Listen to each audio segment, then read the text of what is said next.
Voina chuan guitar lesson thar kan zir hau lenga voina kan zir hau le tur chu Daduhin Chhandamtu Piancham ti hlasakha gitara Perhdan kan zir hau wang hel hai F in la a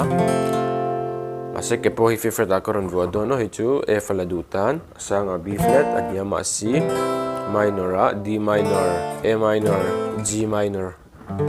kan ke kha mangang o ke po fifth ta kan vo chuan C in kan langa sanga F itiang karon metang o la khan adiama G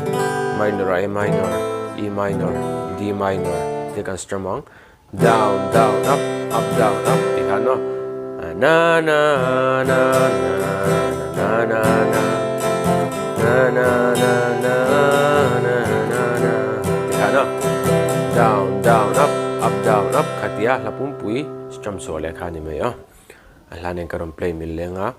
uluk de vinilo ngai thale don nya